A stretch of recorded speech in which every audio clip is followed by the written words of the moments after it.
Makopere bade ma Eldoret Dominic Kimengich kwa wajo siasa mondo miodo gela kaka yoreso chenro maguchumi mathurka.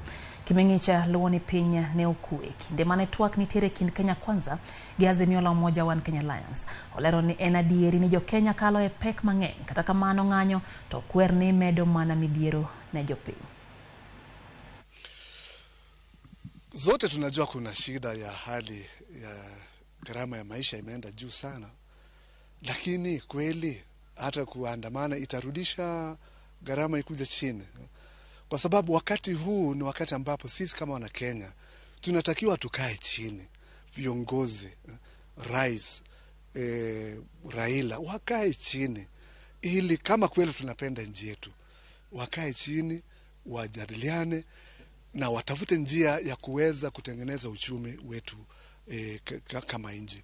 Kwa sababu sasa yale ambayo tunafanya inaharibu uchumi zaidi, haitasaidia.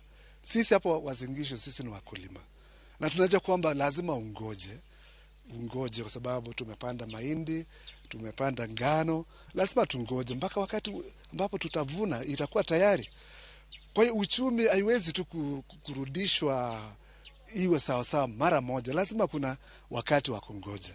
Tayari tumejaribu kuwaita hawa, tulienda tukaona rais, pia tukaenda tukaona Raila, na ndio unakumbuka ile wakati walikuja na kukawa na mazungumzo, labda hawakukutana uso kwa uso, lakini waliweza, nakumbuka hata hiyo shida ilisimama kidogo. So maaskofu wetu wamefanya yale ambayo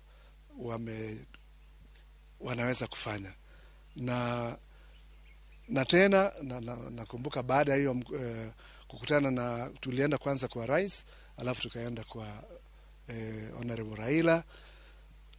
Tulipopata majibu kutoka kwa Honorable Raila, tulipoenda kwa rais, yeye akasema mngoje, kwamba anataka apewe nafasi ili sasa aone vile anaweza kutatua hizi shida. Lakini sasa jambo la usuni ni kwamba tunaona haikuzaa matunda yoyote. Kulingana na vile tuliona jana, mambo imeharibika zaidi katika nchi yetu, na ni kitu ambacho kweli tuko na usuni sana, na tunasema hatuwezi kwenda hiyo njia tukiwa wana Kenya. Ndio.